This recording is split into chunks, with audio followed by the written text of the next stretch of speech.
Hi everyone, welcome to Qupin education channel.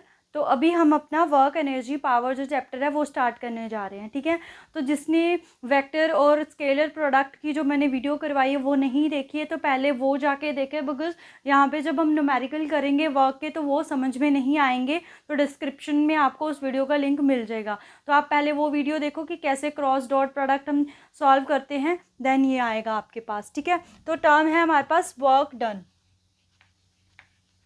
ठीक है, work done. तो वर्क डन क्या है हमारे पास, कब हम बोलते हैं कि कोई भी जो गिवन कंडीशंस है वहाँ पे वर्क किया गया है या नहीं किया गया है। ठीक है, तो वो वाला वर्क नहीं जैसे हम होमवर्क करते हैं, this is not your work done in scientific term. ठीक है, साइंटिफिक टर्म में क्या होता है, वर्क डन हमारे पास अलग होता है, चाहे उसका अमाउंट ज़्यादा है कम है, बट वो वर्क डन होगा। ठीक है, आपने फॉर एग्जांपल आप सुबह से बैठे हो होमवर्क कर रहे हो तो आपने काफ़ी हार्ड वर्क करा सॉरी, है ना, तो वो हार्ड वर्क कर रहे हो आप, तो उसका मतलब यहाँ पे साइंटिफिक जो टर्म है वर्क डन उससे कोई रिलेशन नहीं है, वहाँ पे आपका वर्क डन ज़ीरो ही कंसिडर किया जाएगा। तो हम कैसे बताते हैं कि कोई भी गिवन कंडीशंस में वर्क डन हो रहा है या नहीं हो रहा है, तो उसके लिए हमारे पास दो टर्म्स रिस्पॉन्सिबल है। ठीक है, तो वो कौन कौन सी दो टर्म्स रिस्पॉन्सिबल है, एक है हमारे पास फोर्स और दूसरी है हमारे पास डिस्प्लेसमेंट।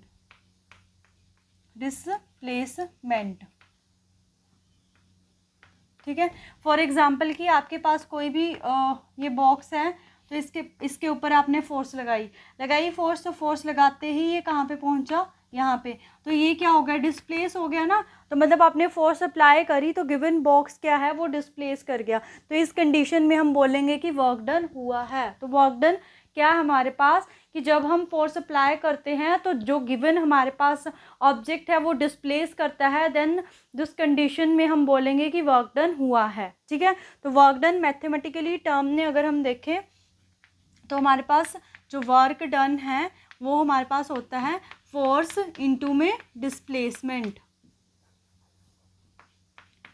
Force into displacement. आपको कंफ्यूजन होगी अगर मैं क्रॉस डाल देती हूँ।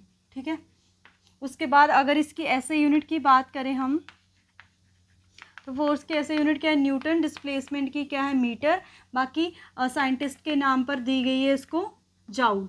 ठीक है, और जो हमारे पास वर्क डन है ये क्या है, हमारी स्केलर क्वांटिटी।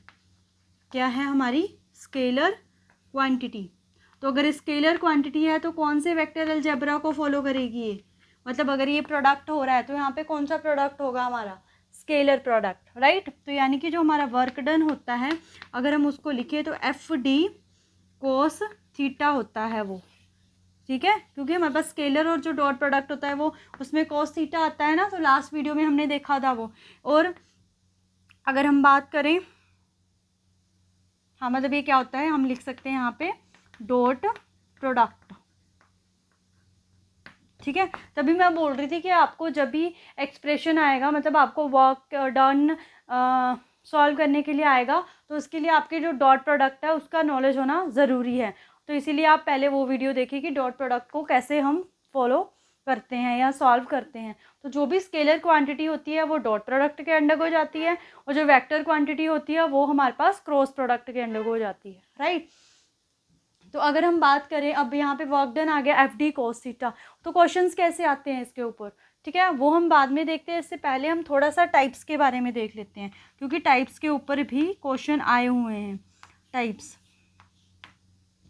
तो अगर मैं टाइप्स की बात करूँ, एक मिनट, आपको विजिबल है ये, यस।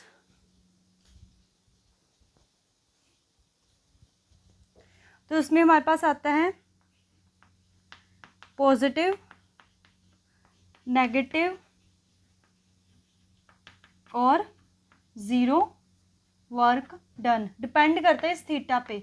अगर ये थीटा हमारे पास क्या है, अगर हम बोले कि ये हमारे पास 0 डिग्री है तो हमारा पॉजिटिव वर्क डन जाता है, बिकॉज कॉस 0 डिग्री इज़ 1।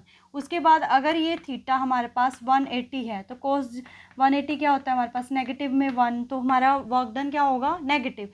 उसके बाद अगर ये थीटा क्या है 90, तो कॉस 90 0, तो वर्क डन क्या होगा, ज़ीरो। तो हम भी एक किस किस कंडीशंस में देखते हैं, जैसे फॉर एग्जांपल ये है हमारे पास, राइट। तो इसमें मैंने फोर्स और इसकी डायरेक्शन देखनी हो, फोर्स भी मैंने इसी डायरेक्शन में लगाई और हमारी डिस्प्लेसमेंट भी इसी डायरेक्शन में हो रही है। तो अगर यहाँ पे हम थीटा देखें तो थीटा क्या बन रहा है, 0 डिग्री। तो थीटा 0 डिग्री बन रहा है, विच मीन्स यहाँ पे क्या आया हमारे पास, पॉजिटिव वर्क डन।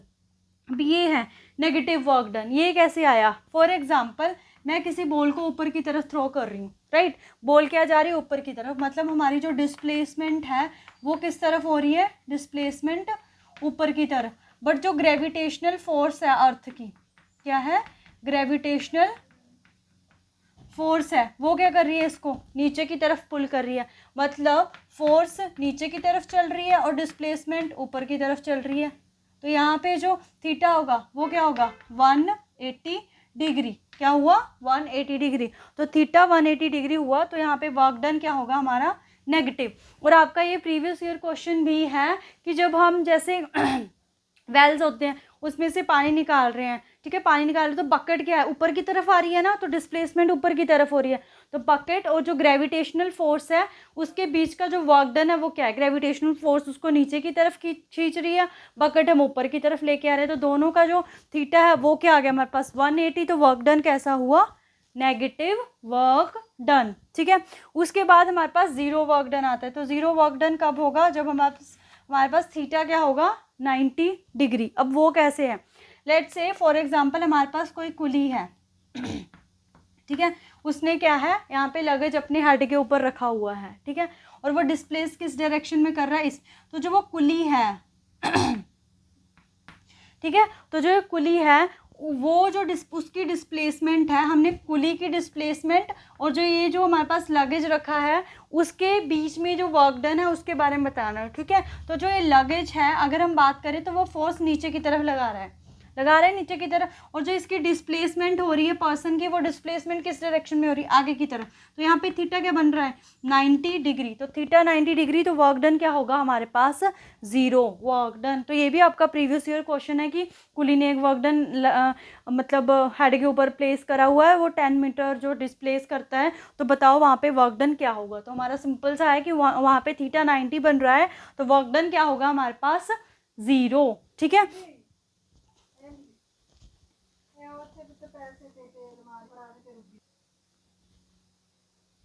तो हमने टाइप्स के बारे में देख लिया, वर्क डन के कैसे क्वेश्चंस आते हैं, वर्क डन के टाइप्स के ऊपर वो भी मैंने बता दिया। अब आपको वर्क डन फाइंड आउट करने के लिए आ रहा है, ठीक है, तो वो कैसे हम फाइंड आउट करेंगे, कैसे हम इस डॉट प्रोडक्ट को यूज़ करते हैं, तो वो देखते हैं।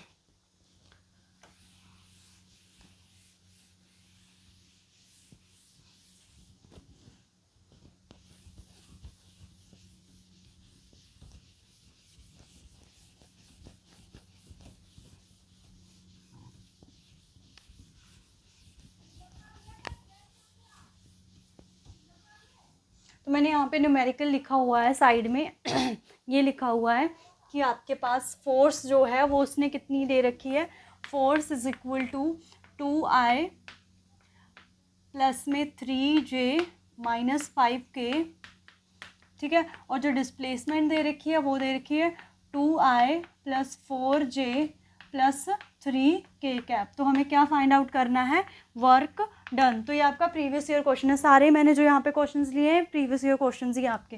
तो यहाँ पे आ जाएगा फोर्स डॉट में डिस्प्लेसमेंट। तो जब भी हम डॉट प्रोडक्ट करते हैं तो वे कैसे था, सिंपल अलजेब्रा उसमें यूज़ होता है कि जो आई वाले हैं उनको मल्टीप्लाई कर देंगे। तो आई वाला मल्टीप्लाई करके 2 2 ज़ो 4, आई का आई स्क्वायर हो जाएगा और 3 4 ज़ो 12। उसके बाद यहाँ पे माइनस है, यहाँ पे प्लस है, प्लस माइनस क्या हो जाएगा, 5 3 द 15। तो ये आ जाएगा 16 माइनस में 15 यानी कि 1 जूल। तो इसका राइट आंसर था हमारे पास 1 जूल। ये हमारे पास कब का फॉर्मूला है, जब हमने हमारी जो फोर्स है वो फोर्स कैसी है, कांस्टेंट फोर्स, ठीक है, कैसी फोर्स है हमारे पास, कांस्टेंट फोर्स है। तो जब हमारी फोर्स जो है वो कांस्टेंट होगी उस टाइम जो वर्क डन है वो हमारा ऐसा निकलेगा। बट ये पॉसिबल नहीं है कि जो फोर्स है वो क्या रहे, मतलब कांस्टेंट रहे हर एक केस में। तो फोर्स जो है वो हमारी वेरिएबल होती है। तो अगर आपके पास न्यूमेरिकल आता है वेरिएबल फोर्स का, लेट्स से ये है वो आपका प्रीवियस ईयर क्वेश्चन ही है, ऐसे करके ये ऐसे थोड़ा सा टेढ़ा हो गया है। यहाँ पे इस तरफ फोर्स है, इस तरफ डिस्प्लेसमेंट है, 3 न्यूटन फोर्स है यहाँ पे 5 है, यहाँ पे 10 है, यहाँ पे 20 है और ये 0 है डिस्प्लेसमेंट आपका। ठीक है, तो यहाँ पे क्या हम देख रहे हैं कि जैसे जैसे हम डिस्प्लेसमेंट बना रहे हैं तुम्हारी फोर्स इंक्रीज़ हो रही है, फिर कांस्टेंट होगी, उसके बाद डिक्रीज़ होना स्टार्ट होगी। तो ये कैसी फोर्स आई हमारे पास? Variable force. तो जब भी हमारे पास कैसी फोर्स होगी? वेरिएबल फोर्सेस होगी, तो हमारे पास जो वर्क डन होगा वो क्या होता है? वर्क डन होता है एरिया अंडर द ग्राफ। कौन सा ग्राफ है ये? Force displacement graph. तो एरिया अंडर द ग्राफ की ये कर्व बन रही है हमारे पास। ठीक है, तो ये कर्व बन रही है, तो ये कौन सी शेप बन रही है? अगर हम इसका आइडिया लें तो ये हमारे पास शेप बन रही है ट्रिपीजियम। ठीक है, अगर आपको ट्रिपीजियम का आइडिया नहीं आता है तो आप इसको ऐसे भी फाइंड आउट कर सकते हो कि ये हमारी ट्रायंगल, ये भी हमारी ट्रायंगल और बीच में क्या बन गई? रेक्टेंगल। तो 2 ट्रायंगल और एक रेक्टेंगल का प्लस करके, मैं यहाँ पर डायरेक्ट ट्रिपीजियम का करवा रही हूँ, आप ट्रायंगल प्लस रेक्टेंगल का करके देख लेना, सेम आंसर आएगा हमारे पास। तो ट्रिपीजियम का एरिया होता है हाफ मल्टीप्लाई में हाइट मल्टीप्लाई में sum of parallel side, sum of parallel side. तो यहाँ पे आ गया हाफ। तो अगर हम हाइट देखें, हाइट मतलब ये है, ये कितनी दे रखी है? यहाँ पे 3 आ गया। मल्टीप्लाई में सम ऑफ पैरेलल साइड, तो पैरेलल साइड कौन सी है? ये। यहाँ तक कितना है? 20 मल्टीप्लाई में ये की है पैरेलल साइड। तो हम देख रहे हैं कि टोटल 20 है, तो 20 में से ये 5 गया यहाँ पे, तो 15 बचा। इधर से भी 5 चला गया, तो यहाँ पे कितना बचा?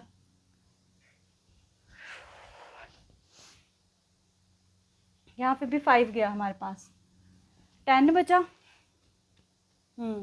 10 बचा, तो यहाँ पे बचा 10। ठीक है, 5 इधर से गया, नहीं 10 नहीं गया, यहाँ से 10 गया है, यहाँ से 5 15 गया है, तो बचा हमारे पास 5 है। तो ठीक है, यहाँ से हम लिखेंगे हाफ, 5 3 द 15 इंटू में 20, सो 2 1 ज़ 2, यहाँ पे आ गया हमारे पास 10, तो ये क्या आ गया हमारे पास? 150। ठीक है, आई थिंक सो यहाँ पे ना 15 था।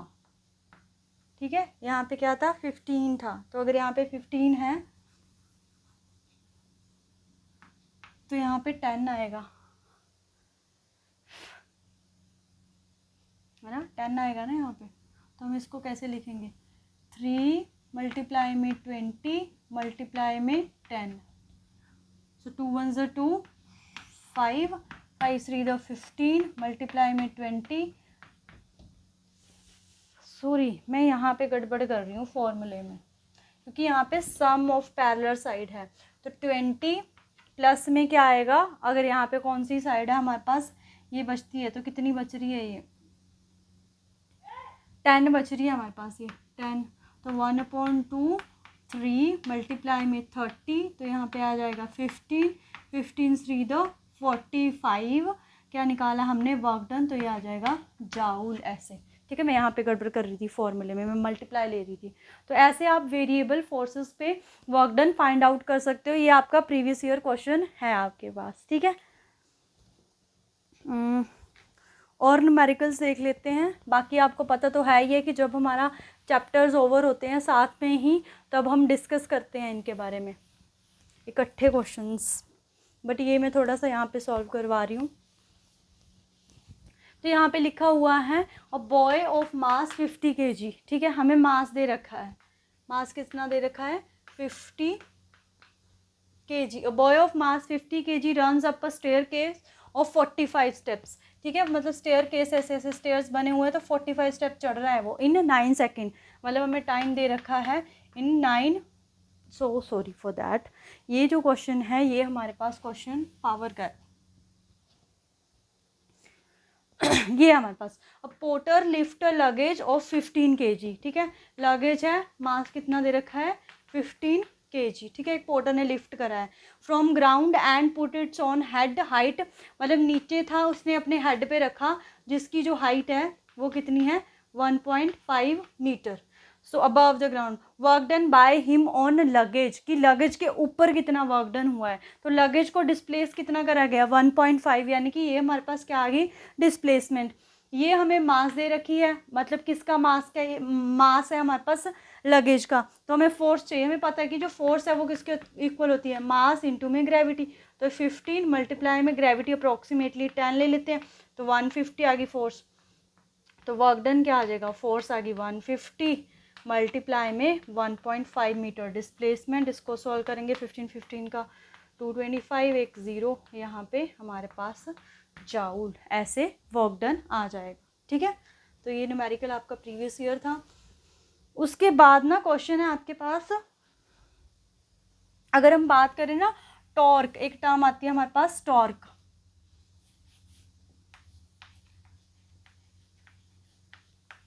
क्या आती है हमारे पास, टॉर्क। तो अगर हम टॉर्क ऐसे डोनेट करते हैं इसको टाउ से, तो इसका भी जो एक्सप्रेशन है ना, फोर्स मल्टीप्लाई में परपेंडिकुलर डिस्टेंस होता है, मतलब यहाँ पे। तो ये भी क्या है हमारे पास, वर्क डन की तरह ही है। अगर इसकी यूनिट्स भी देखें हम, वर्क डन की ही तरह है, बट जो टॉर्क है वो कैसी क्वांटिटी है हमारी, वेक्टर क्वांटिटी। कैसी क्वांटिटी है, वेक्टर, क्योंकि फोर्स है, टॉर्क क्या एक तरह से फोर्स होती है हमारे पास, ठीक है, जो सर्कुलर मोशन में एक्ट करती है, तो वो हमारी वेक्टर क्वांटिटी है। तो जो अलजेब्रा होगा, तो ये अलजेब्रा में भी कौन सा प्रोडक्ट यूज़ होगा यहाँ पे, क्रॉस प्रोडक्ट, यही समझना था इसमें हमको। तो आपका प्रीवियस ईयर क्वेश्चन है, यहाँ पे मैंने लिखा हुआ है कि फोर्स आपको दे रखी है, फोर्स दे रखी है 2I 3J plus 2K cap, ठीक है, और पॉइंट दे रखा है, पॉइंट दे रखा है 1 2 -2। तो ये पॉइंट दे रखा है, मतलब डिस्प्लेसमेंट है, ये x है, y है, z है। तो I कैप प्लस में 2J कैप माइनस में 2K कैप, और ये फोर्स है, ये डिस्प्लेसमेंट है, हमें निकालना है टाउ। तो टाउ क्या होता है, फोर्स मल्टीप्लाई में बट क्रॉस प्रोडक्ट। तो क्रॉस प्रोडक्ट कैसे सॉल्व होता है, यहाँ पे I, यहाँ पे J, यहाँ पे K, F 2 3 2 1 2 -2। तो जिसको सॉल्व करना है उसको क्या कर लो, ढक लो। तो यहाँ पे आ गया I 3 2 द 6, माइनस में 6 और माइनस में 4, फिर J कैप -4 माइनस में 3 प्लस में K कैप 4 माइनस में 3। तो सॉल्व करेंगे, minus minus plus, minus 10 I cap, यहाँ पे माइनस 7, तो प्लस J कैप, और ये हो जाएगा प्लस K कैप। तो ये जो है हमारी, ये क्या आ गई हमारे पास, टॉर्क। ठीक है, कैसे हम क्रॉस प्रोडक्ट सॉल्व करते हैं मैंने आपको डिस्क्रिप्शन बॉक्स में वीडियो का लिंक दे दिया है, तो वहाँ से आप देख सकते हो कि क्रॉस प्रोडक्ट कैसे सॉल्व होता है हमारे पास। ठीक है, तो ये हमारे क्वेश्चंस आए टॉर्क के ऊपर कि टॉर्क में हमारे पास वेक्टर अलजेब्रा यूज़ होगा, मतलब वेक्टर प्रोडक्ट होगा, और जो हमारे पास वर्क डन है वो स्केलर क्वांटिटी है, तो उसमें स्केलर प्रोडक्ट या फिर हमारे पास डॉट प्रोडक्ट होगा। ठीक है, तो आज की वीडियो के लिए इतना ही, बाकी बचता है पावर एंड एनर्जी, वो हम नेक्स्ट वीडियो में करेंगे। Thank you.